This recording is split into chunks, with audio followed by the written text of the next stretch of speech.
Hello students, welcome to Allen online. Myself Avinesh Saini. और आज हम डिस्कस करने जा रहे हैं रोटेशन का एक बहुत important point, that is angular momentum about a point और एन एक्सिस। किसी भी बॉडी का एक पॉइंट के अबाउट या किसी एक्सिस के अबाउट एंगुलर मोमेंटम कैसे सॉल्व करते हैं। और जो आपने एंगुलर मोमेंटम पढ़ा हुआ है L equals to I omega, वो एक्चुअली टोटल एंगुलर मोमेंटम होता है या एंगुलर मोमेंटम का कोई कंपोनेंट होता है।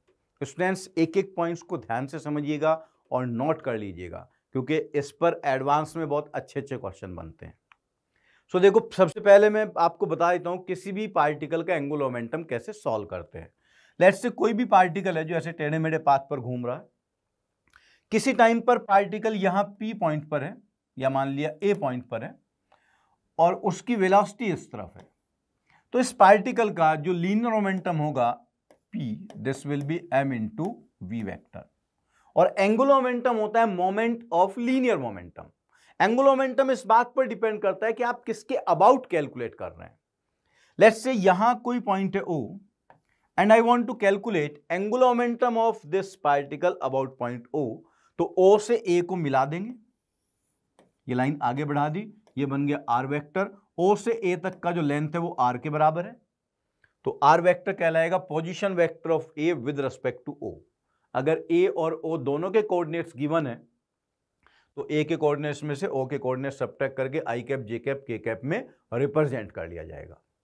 सो O के अबाउट जो इसका एंगुलर मोमेंटम बनेगा, this will be R vector cross P vector, और you can write it M into R vector cross V vector. Angular momentum position vector और वेलोसिटी वेक्टर दोनों के परपेंडिकुलर होगा। फिर आपको ये याद होगा कि रिजिड बॉडी में आपने ये पढ़ रखा है कि रिजिड बॉडी का एंगुलर मोमेंटम होता है आई ओमेगा। अब हम ये भी समझेंगे कि ये आई ओमेगा ही टोटल एंगुलर मोमेंटम है या एंगुलर मोमेंटम में कोई और कंपोनेंट भी होता है, या फिर आई ओमेगा नेट एंगुलर मोमेंटम कब कहलाता है। और मैक्सिमम टाइम न्यूमेरिकल सॉल्व करते वक्त आपको ये फॉर्मूला लगा देने से ही आंसर क्यों मिल जाता है। वो जो दूसरा कंपोनेंट भी हो सकता है वो कहां गायब हो जाता है, उसको हम कंसीडर क्यों नहीं करते हैं। ध्यान से समझिएगा पॉइंट्स को। देखिए, ये मैंने एक एग्जांपल लिया, यहां पर एल लेंथ के स्ट्रिंग से एक बॉल बांधा हुआ है और फिर इसको ऐसे कॉनिकल पेंडुलम में मूव कराना है। ये आपने सर्कुलर मोशन में सॉल्व किया होगा। जब कॉनिकल पेंडुलम में घूमता है तो अगर इसके सर्कल का रेडियस r बनेगा तो टेंशन के आप कंपोनेंट करते हैं, टी कॉस थीटा ऊपर, टी साइन थीटा अंदर की तरफ। टी कॉस थीटा mg को बैलेंस कर लेता है, T sine theta mr omega square देता है, दोनों को डिवाइड कर देते हो तो tan theta r omega square by G आता है, जहां पर एंगुलर वेलोसिटी आ जाती है under root G tan theta by r। Conical pendulum में ये सब बातें सॉल्व की होंगी। अब इसी को हम एंगुलर मोमेंटम से सॉल्व करेंगे कि एंगुलर मोमेंटम पर बेस्ड क्वेश्चन कैसे कैसे आपसे पूछे जा सकते हैं। So I am rotating it in a circle of radius r। एक मोमेंट पर अगर मैं इसको डायमीट्रिक एंड पर रोकता हूं, सो मैं ये कह सकता हूं कि ये वाली जो लाइन है जो यहां हिंज से पास हो रही है, this is the axis of rotation. इस एक्सिस के अबाउट ये घूम रहा है and let's say angular velocity is omega. तो एंगुलर वेलोसिटी वेक्टर फॉर्म में लिखा जाएगा ओमेगा जे कैप। इस लाइन को मैंने वाई एक्सिस मान लिया, ये बन गया एक्स एक्सिस। तो जेड एक्सिस ऐसे बाहर की तरफ होगा। इस टाइम पर पार्टिकल एक्स एक्सिस पर है और वो एंटी क्लॉकवाइज घूम रहा है तो अंदर की तरफ जा रहा होगा, तो उसका जो वेलोसिटी वेक्टर हुआ वो होगा are omega minus K cap, right. अब इस एक्सिस के अबाउट एंगुलर मोमेंटम लिखना है मुझे, लेकिन मैं अभी एक्सिस के अबाउट नहीं लिख रहा हूं। मैं ये देख रहा हूं कि इस एक्सिस पर मैंने अलग अलग पॉइंट्स कंसीडर किए। एक पॉइंट यहां कंसीडर किया O, एक पॉइंट ऊपर कंसीडर किया P। एक ही एक्सिस पर, एक्सिस ऑफ रोटेशन पर अगर मैं दो अलग अलग पॉइंट्स मान लेता हूं तो दोनों के अबाउट एंगुलर मोमेंटम सेम आएगा या डिफरेंट आएगा। पहला टारगेट मेरा ये है। सो एंगुलर मोमेंटम अबाउट O के रेस्पेक्ट में एंगुलर मोमेंटम लिखना है। इस पॉइंट को A मान लेते हैं, तो A से O को मिलाओ, ये रेडियस अगर R है तो ये बन गया R I cap position vector. Angular momentum about O will be R vector cross mv vector.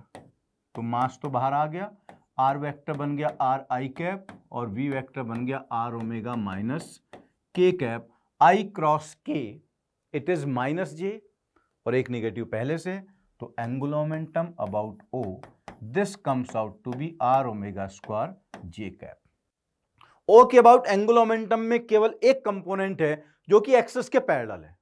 और आप ध्यान से देखो, ये पार्टिकल आर डिस्टेंस पर है तो M R omega square moment of inertia ही तो हुआ। तो आप इसको ये भी लिख सकते हैं, angular momentum about O is I omega J cap. ओ के अबाउट एंगुलर मोमेंटम ये आया। अब जब पार्टिकल ऐसे रोटेट करता रहेगा, हमेशा आर रेडियस में घूमता रहेगा, हमेशा एंगुलर वेलोसिटी ओमेगा रहेगी, ना तो एम चेंज हो रहा है, ना आर चेंज हो रहा है, ना ओमेगा चेंज हो रहा है, तो आप कह सकते हैं कि ओ के अबाउट एंगुलर मोमेंटम कांस्टेंट रहेगा। ओ के अबाउट एंगुलर मोमेंटम में कोई चेंज नहीं आना अंटिल यू चेंज आर और ओमेगा। लेकिन अगर आप कांस्टेंट एंगुलर स्पीड से घुमा रहे हैं तो ओ के अबाउट एंगुलर मोमेंटम कंजर्व है, कांस्टेंट है।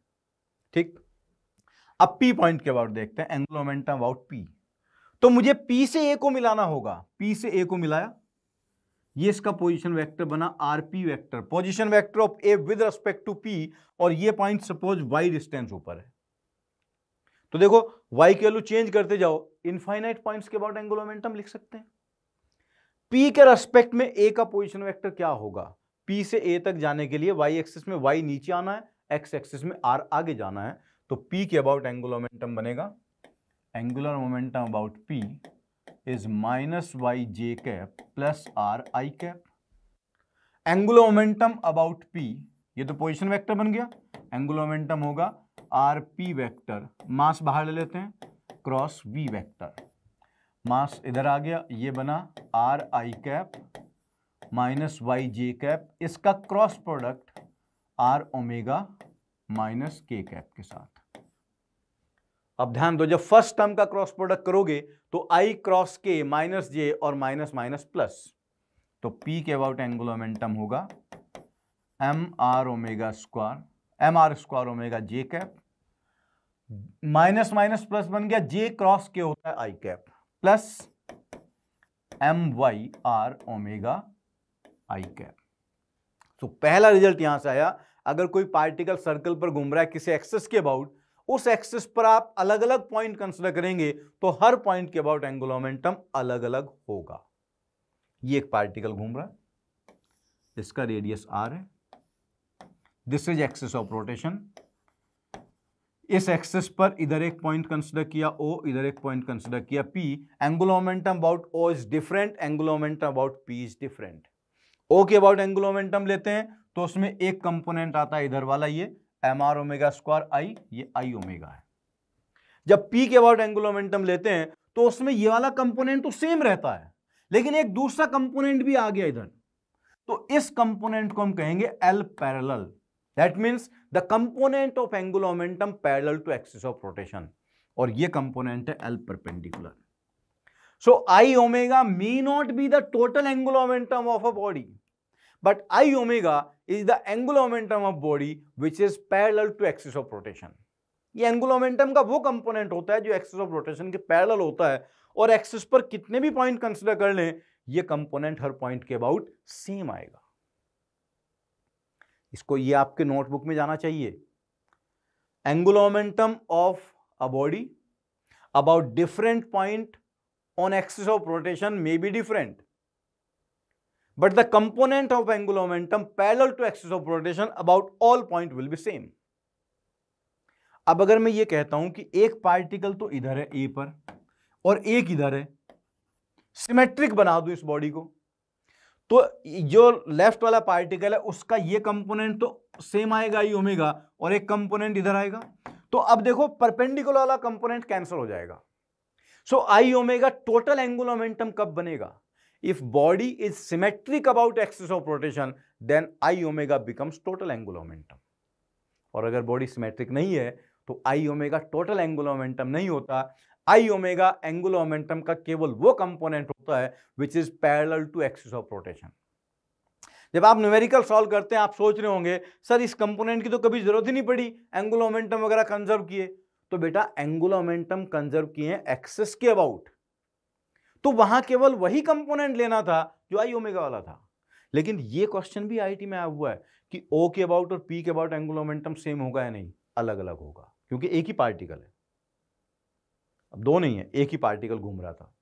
ओ के अबाउट एंगुलर मोमेंटम कंजर्व रहेगा, क्या पी के अबाउट कंजर्व रहेगा? अब इसको चेक करते हैं।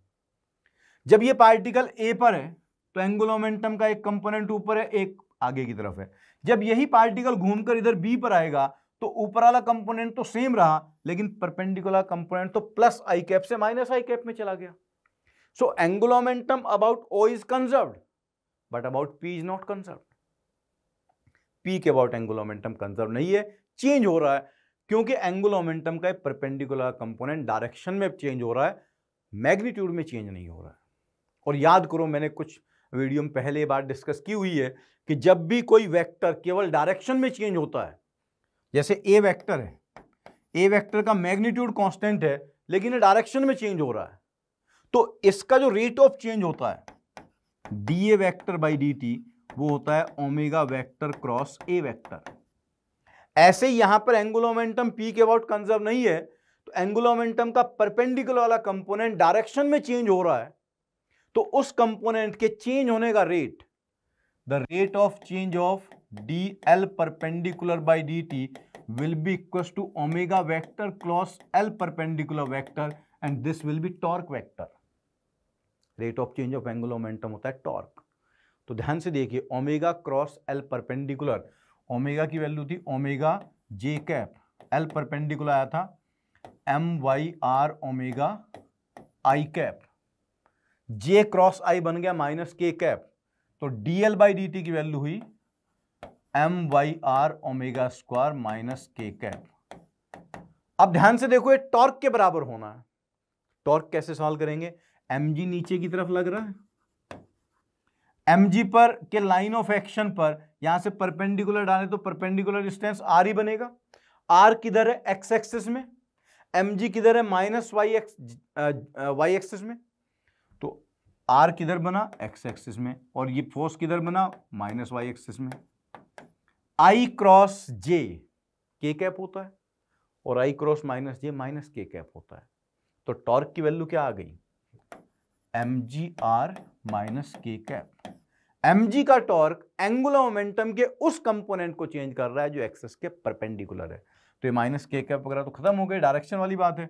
और यहां से देखिए r कैंसिल हो गया, m कैंसिल हो गया, ओमेगा की वैल्यू आ गई under root G by Y. और अगर आप इसको कॉनिकल पेंडुलम पर वापस जाना चाहते हो तो ये एंगल अगर थीटा है और डिस्टेंस y है, तो इस राइट एंगल ट्रायंगल में टेन थीटा कितना बन गया? ये ऐसा बना था r y, this is theta, tan theta is r by y, तो y हो गया r by tan theta। यहां पुट करो, देखो कॉनिकल पेंडुलम वाला आंसर आ गया ना, under root G by R into tan theta, जिसको हम पहले सेंटीपिटल और के कॉन्सेप्ट से करते थे, वही चीज एंगुलर मोमेंटम से भी आएगी। ये जब ऐसे p के अबाउट रोटेट कर रहा है एक्सिस के अबाउट, तो P के अबाउट एंगुलर मोमेंटम कंजर्व नहीं है और O के अबाउट कंजर्व है। तो ये सारे पॉइंट्स याद रखिएगा कि जब भी कोई रिजिड बॉडी या कोई पार्टिकल किसी एक्सिस के अबाउट घूम रहा है, then angular momentum about different point on the axis में be different. I omega is not total angular momentum, it is the component of angular momentum which is parallel to axis of rotation, और वो हर point के about same आएगा। एक point के about angular momentum conserve है तो हर point के about conserve हो जरूरी नहीं है, क्योंकि पैरेलल वाला कंपोनेंट तो सेम रहेगा, परपेंडिकुलर वाला डायरेक्शन में चेंज होता रहेगा। और अगर बॉडी सिमेट्रिक है तो परपेंडिकुलर वाला कंपोनेंट कैंसिल आउट हो जाएगा, केवल पैरेलल वाला कंपोनेंट बनेगा। तो जब आप ये लिखते हैं L equals to I omega, in fact आपको ये लिखना चाहिए L axis equals to I axis into omega, that means it is the component of angular momentum which is parallel to axis of rotation। तो ये सारे थ्योरेटिकल पॉइंट्स आपके notebook में जाने चाहिए, आपको याद होने चाहिए। इसी एंगुलर मोमेंटम पर कुछ और आगे और बढ़िया कॉन्सेप्ट नेक्स्ट वीडियो में बताए जाएंगे। इन सब पॉइंट्स को आई एम श्योर कि आपने ठीक से समझा होगा और अभी आपको क्लियरली अच्छे से समझ में आ गए होंगे। Okay, thank you very much.